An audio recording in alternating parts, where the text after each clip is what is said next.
confiscated at Paisley Park. It was revealed that they were not legitimate prescription painkillers at all. They're actually counterfeits, laced with fentanyl instead of the real ingredient. That Watson 853 imprint. Já se perguntou que segredos a casa de uma estrela guarda mesmo depois que a estrela se vai? Imagine uma propriedade de 65 mil pés quadrados, isolada, com suas portas seladas e o mundo prendendo a respiração após a morte súbita de Prince. Por semanas, foi apenas uma história de fantasmas, até que um único telefonema misterioso abalou as autoridades e desencadeou uma cadeia de eventos que ninguém poderia ter imaginado. Dentro de Paisley Park, o mesmo lugar onde o Purple One escreveu suas lendas, investigadores descobriram um cômodo que ninguém jamais havia visto antes, uma descoberta assustadora e chocante que deixou até mesmo agentes veteranos atônitos e o mundo sem palavras. No vídeo de hoje, vamos levá-lo diretamente para aquele santuário escondido, revelar o que o FBI nunca esperou e mostrar por que todos que entraram sentiram as paredes se fecharem sobre eles. Prepare-se para descobrir o inimaginável, porque o que eles encontraram dentro da mansão secreta de Prince transformou o mistério em uma revelação de fazer manchetes. Quando os portões de Paisley Park se abriram pela primeira vez para o público, um silêncio caiu sobre o mundo. A vasta propriedade de 65 mil pés quadrados, que outrora fora uma fortaleza de criatividade, era agora um museu vivo, oferecendo um vislumbre da mente de um homem que havia remodelado uma indústria. Visitantes pisaram nos terrenos imaculados, seus passos ecoando em paredes brancas e intocadas, e sentiram o peso da lenda que havia habitado aquelas paredes. A história que cercava a mansão começou anos antes de suas portas se abrirem.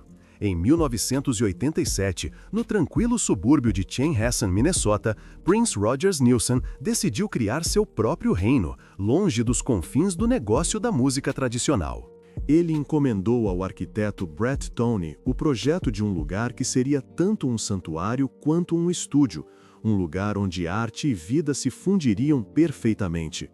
O resultado foi um exterior branco minimalista que ocultava um interior complexo, Estúdio A, o NPG Music Club, cabines de gravação, salas de edição e um labirinto de salas temáticas, cada uma refletindo os humores e as inclinações metafísicas do artista. O próprio Prince falava da propriedade como um lugar onde os sonhos poderiam ser realizados, um reino pessoal que nunca seria interrompido. Dentro das paredes deste reino, a característica mais enigmática era o cofre, a prova de som, fortemente fortificado e escondido atrás de camadas de engrano. O cofre abrigava milhares de faixas não lançadas, filmagens e manuscritos. Músicos e fãs especulavam sobre o conteúdo, imaginando um tesouro de músicas inéditas que poderiam ter alterado o curso da cultura popular.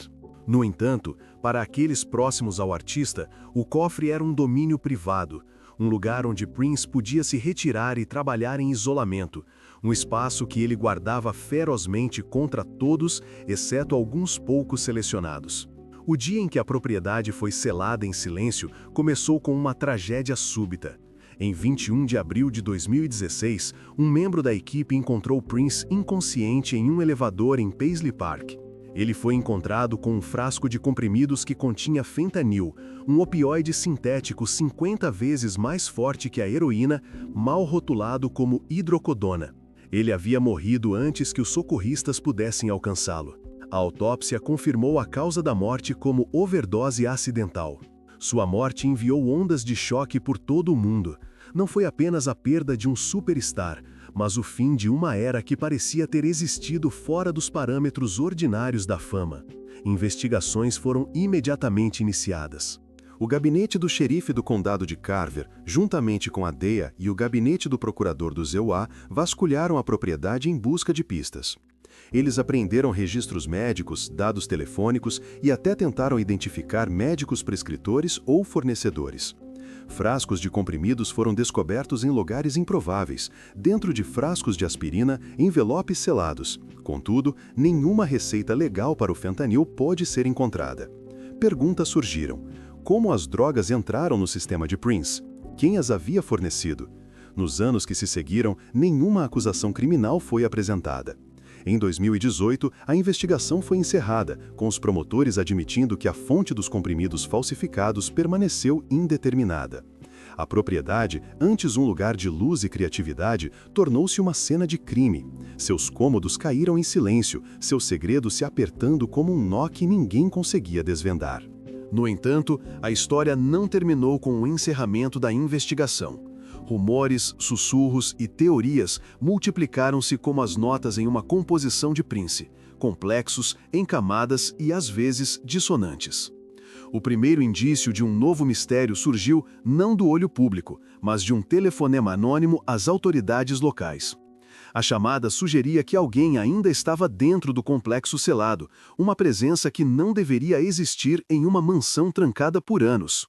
Esse único relato acendeu uma cadeia de eventos que desafiaria os alicerces do que as pessoas pensavam saber sobre a propriedade e seu criador. Agentes federais, após meses de silêncio dormente, obtiveram um antigo mandado de busca que estava enterrado em arquivos por décadas. O mandado, originalmente destinado a investigar supostas irregularidades financeiras, nunca havia sido executado porque o caso foi arquivado. A ativação do mandado desbloqueou o acesso a um cofre de documentos que havia sido escondido atrás de uma parede falsa no coração da propriedade. Lá dentro, entre livros-razão e correspondências pessoais, jazia uma coleção de cartas endereçadas aos confidentes mais próximos do artista. Cartas que faziam referência a mensagens codificadas, símbolos crípticos e menções a câmaras ocultas. A descoberta atordoou os investigadores. Um agente, parado na penumbra do santuário interno, sussurrou: "Isso é chocante e intrigante." Outro, com os olhos arregalados, murmurou: "Isso é insano." A atmosfera era elétrica, uma carga elétrica que parecia ser ao mesmo tempo antiga e moderna, muito parecida com a música que outrora brotava dos mesmos cômodos, agora preenchidos por uma sensação de desconforto. Lá dentro, a mansão revelou artefatos que ninguém havia visto antes. Uma série de caixas de madeira intrincadamente esculpidas, cada uma carimbada com um símbolo que parecia pulsar quando visto sobre um ângulo específico. As caixas estavam rotuladas em uma linguagem que correspondia ao sistema codificado do próprio artista, uma linguagem que ele havia usado em suas primeiras obras para esconder mensagens dos fãs. Essas caixas continham itens que variavam de partituras manuscritas, canções inéditas que nunca viram a luz do dia, a pequenos dispositivos artesanais que pareciam peças de um quebra-cabeça maior. Algumas das caixas estavam cheias de objetos que pareciam quase de outro mundo. Um pequeno orbe translúcido, zumbindo com um fraco brilho azul, chamou a atenção de um investigador experiente. Ele pulsava ritmicamente, sua superfície se movendo em um padrão que sugeria um código ou um mapa. Ao lado, jazia uma pilha de fotografias, cada uma tirada em um local diferente ao redor do mundo. Cada uma anotada com datas que não se alinhavam com as aparições públicas do artista. As datas abrangiam dos anos 1980 aos 2010, mas todas estavam agrupadas em torno de eventos que não eram documentados publicamente. Um encontro secreto, um retiro privado, uma colaboração não revelada. Quanto mais os agentes descobriam, mais percebiam a extensão do que jazia sob a superfície de Paisley Park. In an almost Shakespearean tragedy, the 57-year-old superstar's dead body is found on the floor next. Não era simplesmente um repositório de música inédita, mas um repositório de uma narrativa oculta. Uma narrativa que entrelaçava as crenças pessoais do artista, suas divagações filosóficas e, talvez, uma agenda oculta. O cofre, antes pensado para conter apenas música, agora continha evidências de uma vida vivida em múltiplos planos, uma vida que pode ter se estendido além do mortal. No meio dessas descobertas, uma constatação se instalou entre os investigadores. A propriedade sempre foi um lugar onde as linhas entre arte e realidade se confundiam. O artista a construíra como um santuário, mas também era um lugar onde ele podia explorar dimensões além do audível. Se este for o caso, então os segredos lá dentro não são meros artefatos, são as chaves para uma compreensão mais profunda do homem que havia definido uma geração. As paredes da mansão, outrora silenciosas após a morte do artista, agora ecoavam com novos sussurros. A descoberta desses itens escondidos levantou questões que não podiam mais ser respondidas por mera curiosidade. O legado da propriedade, já mítico, agora tinha uma camada adicional, um enigma que poderia mudar a forma como a história percebia um ícone que sempre esteve um passo à frente de seu tempo. À medida que os agentes avançavam mais profundamente no labirinto de Paisley Park, a sensação de pressentimento crescia. Cada porta aberta revelava outra peça do quebra-cabeça, outra pista que parecia apontar para uma verdade que havia sido deliberadamente ocultada. No silêncio da noite, as luzes da propriedade tremeluziam e o ar ficava denso de antecipação. Os mistérios que jaziam dentro da mansão não eram apenas relíquias de uma vida passada, mas chaves potenciais para um futuro desconhecido, um que poderia redefinir como o mundo se lembra de um homem que certa vez disse: "Você não é apenas um músico, você é um movimento." No dia em que as portas se abriram, a sensação de sigilo dissolveu-se em algo quase reverencial. Nenhuma sirene, nenhuma luz dramática, apenas o clique suave de uma chave e os passos abafados de agentes à paisana caminhando por corredores que haviam sido selados por meses. O que eles encontraram não foi uma cena de crime no sentido tradicional, mas um santuário meticulosamente curado, que parecia guardar cada pedaço da vida do artista em seu próprio museu particular. O átrio, o coração de Paisley Park, havia sido transformado em um quadro vivo. Uma iluminação roxa banhava o espaço em um brilho suave, ecoando uma cor que havia definido uma era. Fileiras de vitrines de vidro revestiam as paredes, cada uma um minúsculo museu próprio. Um terno que vira Prince no palco de Purple Rain jazia sobre um drapeado de veludo, seus fios capturando a luz, assim como os holofotes do palco outrora capturaram sua performance. Uma guitarra, esculpida na forma de um símbolo que só ele havia compreendido plenamente, repousava ao lado de uma pilha de seus cadernos manuscritos, letras inacabadas ainda escritas em sua caligrafia inconfundível. Sua bengala, seus sapatos, até mesmo seus óculos de sol estavam arrumados com cuidado, cada item uma relíquia de um homem que havia feito da música sua linguagem. No centro deste quadro, cercada por um delicado arranjo de flores, repousava uma urna. Dentro dela, jaziam as cinzas de Prince, preservadas em uma réplica em miniatura do próprio Paisley Park, um eco poético da propriedade maior. Um agente recuou, voz baixa, sussurrando que parecia uma revelação e não uma cena de crime. Outro, com os olhos arregalados, murmurou que a cena era insana. A atmosfera estava carregada de uma quietude quase sagrada, uma reverência palpável que fazia o habitual distanciamento processual dos investigadores parecer estranho. Cada canto da propriedade parecia ter sido transformado em um espaço narrativo. As salas de estúdio foram preservadas exatamente como estavam da última vez que o artista havia passado por elas. Canecas de café permaneciam nas mesas de som, notas presas às paredes, o equipamento de gravação zumbindo suavemente sob uma iluminação ambiente fraca. Era como se o tempo tivesse congelado no momento de sua partida, e então alguém tivesse recriado meticulosamente aquele instante para ser preservado pela eternidade. A profundidade da transformação era assombrosa. Asas inteiras haviam sido reaproveitadas como áreas de exposição, com marcadores de chão sutis indicando os caminhos da visita. Projetores foram montados, prontos para exibir filmagens exclusivas que só teriam sido vistas por poucos privilegiados. A propriedade havia sido transformada de um santuário privado em um relicário da noite para o dia, sem anúncios oficiais, sem permissões, sem divulgações públicas. O status legal da propriedade permaneceu emaranhado, mas a realidade física era que havia sido preparada para um público que nunca fora nomeado. O mandado original dos agentes federais, selado e dormente, havia focado na investigação de medicamentos prescritos falsificados e na potencial cadeia de suprimentos que levou à medicação fatídica. Aquela investigação não tinha nada a ver com o santuário diante do qual eles agora estavam. No entanto, a transformação da propriedade borrava as linhas entre uma cena de crime e um solo consagrado. O cofre, há muito uma lenda entre os fãs, havia sido aberto. Lá dentro, pilhas de discos, instrumentos e outros artefatos pessoais esperavam como tesouros em um baú esquecido. A abertura do cofre sugeria que a propriedade havia sido preparada não apenas para a lembrança, mas para uma narrativa que o proprietário, ou alguém agindo em nome do proprietário, havia orquestrado. A reação dos agentes foi uma mistura de descrença e curiosidade profissional. Viemos investigar uma operação de drogas e encontramos um museu de uma estrela morta, disse um deles baixinho. Parece que estamos em um universo diferente.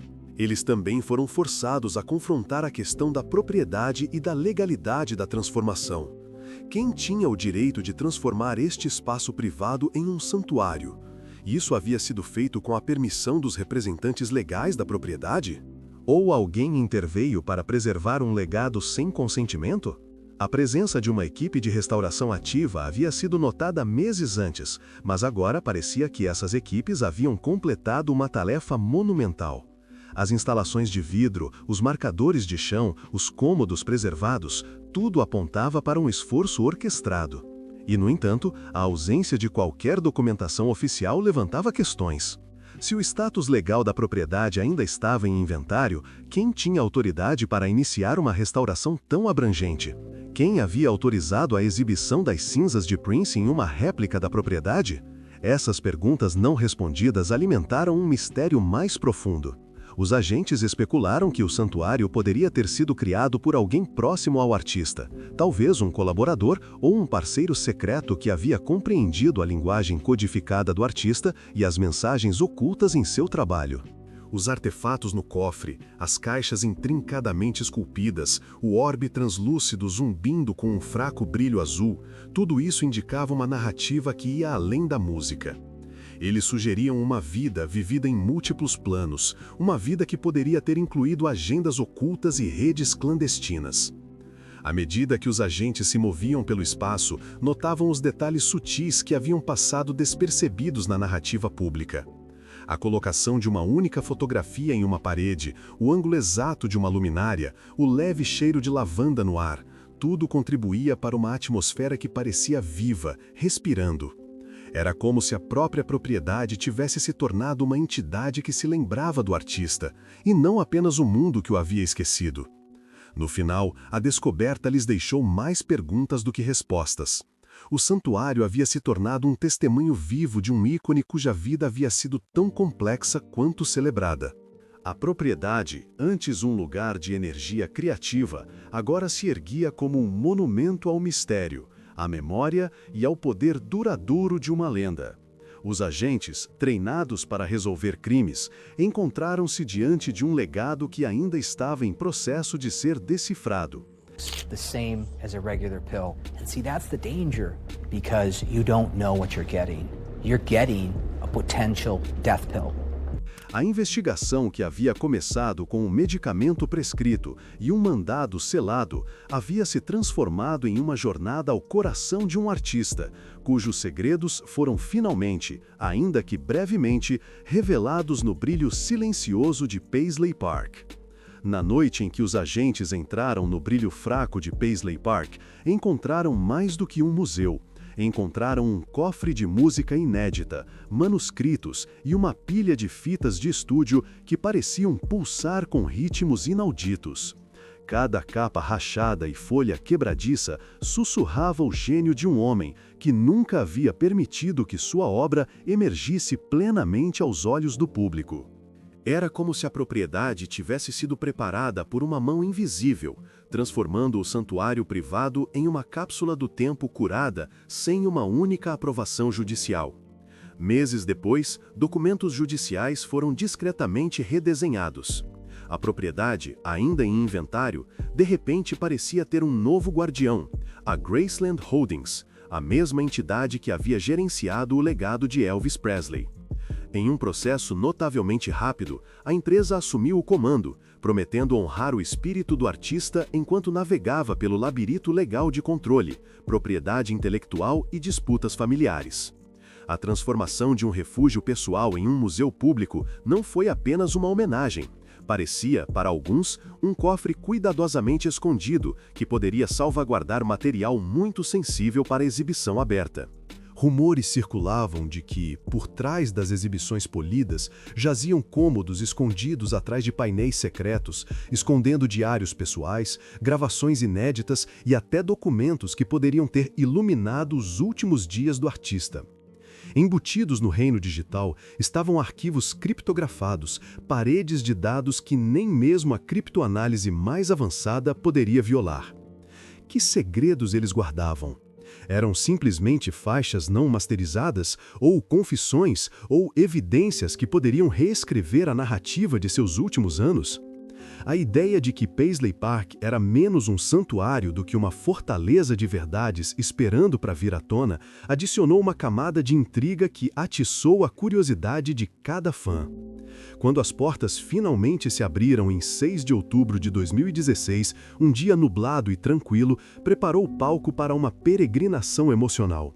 Milhares se reuniram, alguns em trajes roxos completos, outros segurando rosas ou cartazes, um punhado derramando lágrimas na neblina. A entrada parecia mais uma porta para uma memória do que um portão de museu.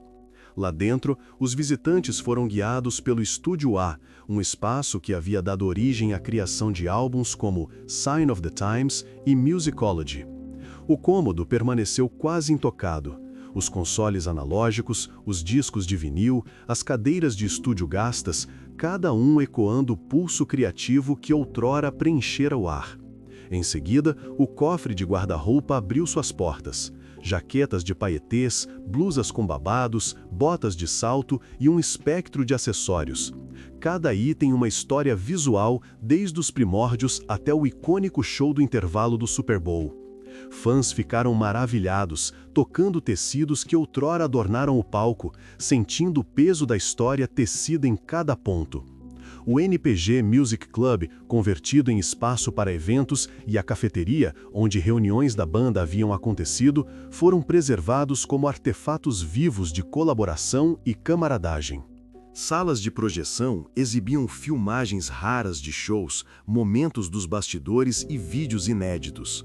As telas cintilantes pareciam respirar, lançando luz sobre os cantos invisíveis da mente do artista. Cada corredor era uma máquina do tempo, cada porta uma camada mais profunda em seu universo criativo. No coração do museu erguia-se uma miniatura de Paisley Park, pequena e projetada sob medida, envolta em vidro, cercando a urna que continha suas cinzas. A iluminação roxa suave e os arranjos florais ao redor da urna criavam uma atmosfera que parecia quase reverencial. Visitantes ofegaram, alguns choraram. Havia uma sensação palpável de que a presença do artista pairava, como se ele tivesse atravessado a porta e sussurrado: "Eu ainda estou aqui".